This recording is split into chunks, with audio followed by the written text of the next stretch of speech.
Hello, Sai Krishna. Welcome to my show. Good evening, sir. Point with Shiv Modi. Good evening. Welcome to Prime9. Prime9. How are you doing today? I'm doing great. Thank you for being here and for your time. I appreciate it. Oh, my pleasure. My pleasure. Sir, I see Sai Krishna, servant leader. Yes, sir. I'm not a politician. I care my community. I care my people. So I'm always a servant. Politicians are different. They just paste ice on their everybody's head and like a nice talking. They try to engage people with a polished talking. I'm not a person. I'm a straightforward. Yes or no. Truth is a truth. Lie is a lie. Right is a right. Wrong is wrong. So you're calling yourself not a politician? No, I'm not a politician. Are you not getting into this politics now? Politics I'm getting as a public servant. Okay. Yeah. There's a big difference from a public servant to a politician. Okay. Politician cares about himself and his family. Okay. But I care my family. Frisco is my family. Okay. Wonderful. Yep. Well, I will straight up get into the questions Yes, I have. sir. Yeah. And then we'll figure out how a servant leader is going to respond. Absolutely. Not as a politician. Absolutely. So you're telling me that my question, I will get a straight answer for my questions. Yes, sir. Absolutely. 100%. Absolutely. No All right, polishing. then let's Yes. get into the questions. Yes. All right. The first question: Indian Americans are nearly 30% of Frisco population. You know that. Yes, sir. Very well, right? Name one specific thing you have done in this campaign to earn their vote. That's a great question. When there was a H-1B visa issue and people were like coming from a different city and talking in front of city council here, I was the one who raised my voice there, educating people, saying that H-1B visa is not a city problem. It's a federal government, there is a USCIS, there is a DHS. If you find something, legitimate information, if something fraud is happening, you go report them. There is authorities. That's what you have to do. Coming here and making a blanket allegations on all Indians is not accepted. And it's not acceptable. And we in Frisco City, we are a contributors. We have a major, I say we have a very good, decent amount of business owners in our community. We are paying taxes, and our residential taxes are higher. And we are contributors. So what that Sarah Gonzalez was doing, you think that is a wrong thing to do? What? Yeah, because these people doesn't even know how H-1B works. Bottom line, if you have a problem, you go connect with USCIS, connect with DHS. They will resolve your issue.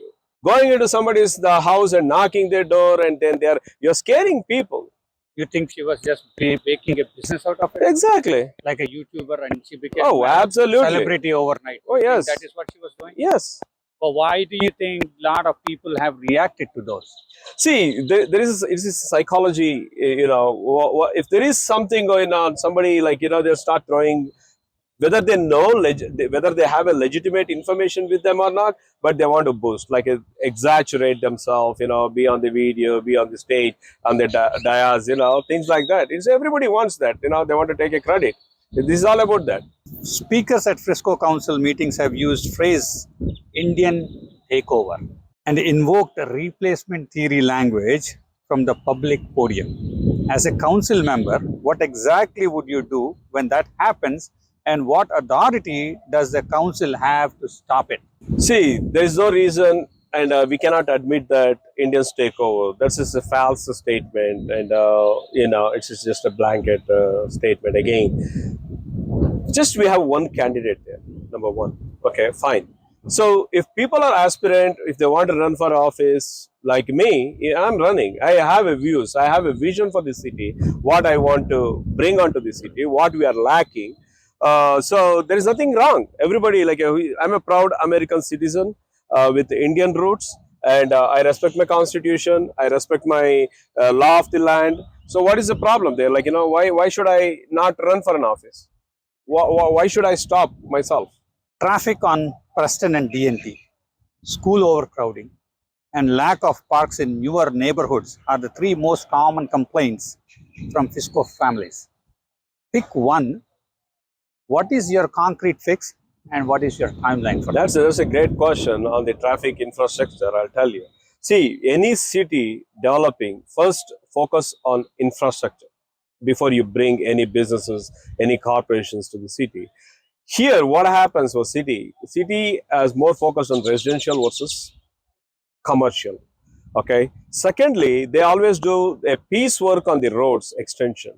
The roads is the main. You have to. Why don't you do it in a first one stretch, all the way? Like instead of doing a piecework, like doing one piece today and another come back in after 6 months or 1 year, and you are doing another piece. That is not the way of doing. It is a capital investment fund. You do it right, utilize the funds properly, effectively, get it done in one stretch, one stress for the family, and afterwards they're all happy because the traffic will be going smooth. This is a vision. This is where we can cut down the lot of wastage money by doing this. So you are going to address the first traffic issues. Yes, absolutely. The city is Yep. having. That is your topic. Yeah, wherever the roads need to be expanded, yes, we will do. Definitely, we'll do that. Frisco has temples, cultural centers, and a thriving Indian business corridor. Should the city actively fund and promote that ecosystem, or is that the community's job to handle on its own? No, a city, like, see, when there is one city, one village, no matter what, there are like different ethnic background people will be living in that. That's called inclusive. We have to live together. Everyone has the same blood. That is called red blood. There is nothing like nobody has like a blue blood or a green blood or a black blood, right? It's a blood is red, right? Everybody, we are all humans. Why is this differentiation coming from?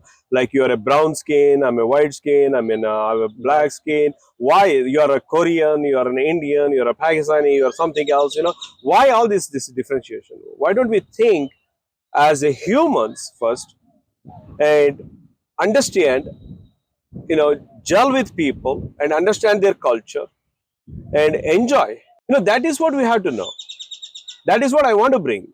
I want to make sure that in every subdivision level, we'll host, we will plan to get something like, to unite everybody together. So That is a grassroots, yes. You want to make a Frisco one happy family. Yes, absolutely. Vibrant family, I'll tell Vibrant, happy family. you. Absolutely, sir. Wonderful, wonderful. When Indian Americans in Frisco report a hate incident, does Frisco PD have the cultural training to handle it correctly? And if not, what will you do? That's a great question. I always, being and working at a healthcare professional in Cigna, we used to always have a multicultural cross training. So that is, I think that's it. That piece is missing in city here with officials and also in the police department. So I think I will definitely bring that cross-cultural training in the department, so that way they know what is right, what is wrong, like what the Indian community does, like what are the stipulations there. I'll just give you a simple example. If somebody is rushing inside the house, like with their shoes and things like that, we don't let shoes get inside, like that's a big no-no. Yeah. So big no to that. So that way we will teach them, and we don't make like a lot of eye contact. Women's doesn't make eye contact with on the outsider, like men's. So that's another thing we need to talk about all these things. There's a cross culture training we can definitely implement in the department. And when it comes to hate, and there was at the temple, Hanuman temple, when there were people who were wearing a mask and holding a boards and signs, and they were protesting against it, and city didn't do anything. That is not a city engagement. Leadership team should jump in there and talk to people and say, hey, what is your problem? What's your concerns? We need to talk to them. If there is a frustration, if there is a concern, we need to address that issue. And a second example, there was a kid who got stabbed in a Greyhawk community, that Indian kid. What happened? No actions. Means the leadership didn't get into their house or address the issue for the parents who had the kid who had a stabbing. So these are the key things. People are losing their trust in the leadership. As a leader, as a community, with running a city council member, only Jared, I think, no, Bert Thakur did address that issue. There, he went to their house and he talked. That's because he was an Indian. Should be that. Yeah. So what about the Chinese, the Mexicans, the other communities we have here? What about them? Then? Yeah, exactly. Everybody has to gel together. Everybody has to know each other. So you're going to. Are you going to stretch, not limit yourself to the Indian community, but to expand your presence into the other communities also and bring the culture to the police department? Absolutely, because if I become a council member, if I get elected as a council member, it's a whole Frisco is my family. I have to take care of everybody. It is not about just one Indian community or one ethnic group. Every ethnic group should have their rights, their their values should be. I mean, their culture should be valued. And you will be present for Yes, everybody. absolutely, for everyone. I see that energy. Yes, thank you. I see that energy. Thank you. That's good. Yeah. Okay. So the other question, Frisco is built out. The easy growth decade is over. What is your single highest priority for the city next 10 years? And what specifically would you do in your first term to move it forward? Okay, first thing, I want to make sure that wherever that vacant lands are on the corridors, especially because we missed a great opportunity in city on 121 corridor. If you, I can give you a great example there. McKinney and Allen, they did a early intervention and made a strategic decision in acquiring a lands on the 121 corridor. Frisco missed that opportunity and let private driven the land. So that's a great because sustainable economic generating engine areas. So Okay. we should have had that in the Frisco hands, but we missed a. But we still have a little bit of that land there. If I get in there, the first thing is I'm going to buy that land from Frisco for EDC. So because see now they are waiting for an opportunity. Once the McKinney Airport opens, the employers always look their company should be on the corridors because it's in and out easy for them to get into the airport and getting into the office, right? So we lost a great opportunity there on 121 corridor. What do we have? A furniture store, second like a car showroom, and unfortunately we have like I'm very thankful for the Baylor and White Scott. Oh, yeah, Yes, we have at least a hospital. Now they did like last 2-3 weeks ago they approved warehouses. What a vision! Where is the vision? Where is the strategy vision? People talk about okay, I have a strategic vision. I'm going to do this. Where is that? We just missed an opportunity. So that is not So the warehouse is a wrong thing you're saying then? Absolutely, sir. That's a prime land. And you're setting up a warehouse Exactly. there. Okay. Frisco homeowners are paying some of the highest property taxes in Collin County. Yep, I know that. What would you cut from the city budget and what would you protect no matter what? See, I'm going to look into the waste cutting, wastage. A lot of wastage is happening. Like as I said, the roads, if you're doing it like, in a pieceworks, that need to be fix it first. So I'm going to analyze every single piece. I'm going to take like a binocular look into the expenses, what is happening. Wherever I can cut, I will definitely cut it. And even if I can cut to 2%, there's a $50. I can reduce to $50. Just a minimum of 2%. And at the same time, we have to increase the commercial base tax. If the commercial base tax jumps in there, that will help to reduce the burden for the residents. That's what we have to focus on. And that's where my focus is. Before I get to the last question, I have another question for you specifically. Absolutely. I see a lot of energy in you. Yeah. All right. Thank you. You are born in India. Yes. You studied in India. Actually, I studied in America. Like, I did my undergrad here, my grad here, Okay. and my master's here. So, okay. Wonderful. That's even better. So, up until like teenage, you were there Yep. in India. I was in India. Yep. You know how we Indian people Yes. think, how we do, Mhm. how we do certain things in a very, very economical way. Yep. With almost zero wastage. Mhm. Are you going to bring that kind of thought process into this city and make it look better? Is that what you're talking about? I'm just trying to understand. Where is this? Is That's a great question. ethnic background? My vision is like every year we have 5 to 7,000 kids graduating, youths from high school. Where are they going? That's my question.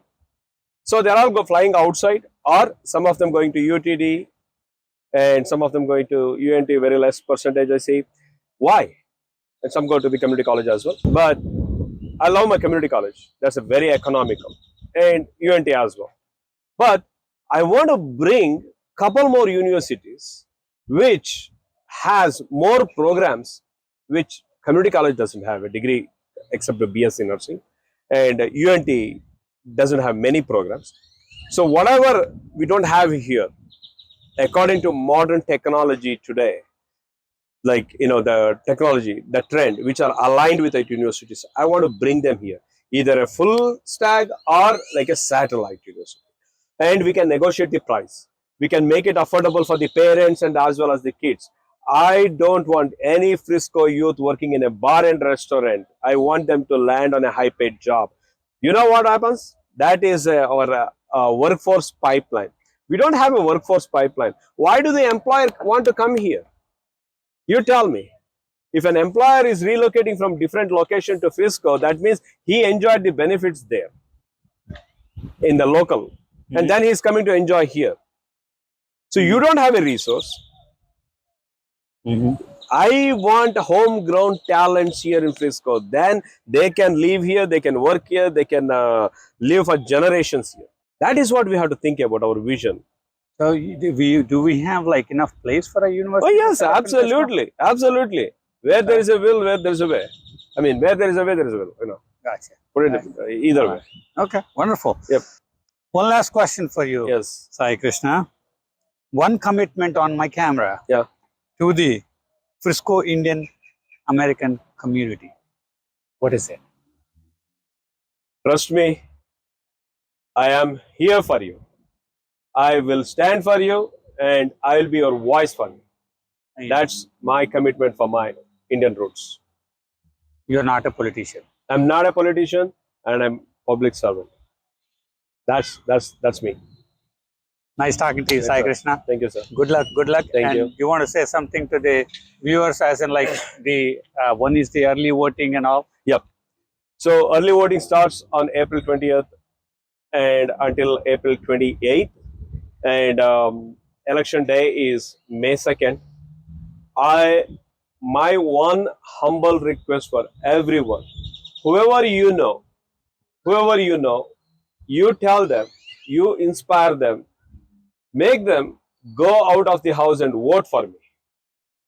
This is my request for you, and everybody should exercise their rights.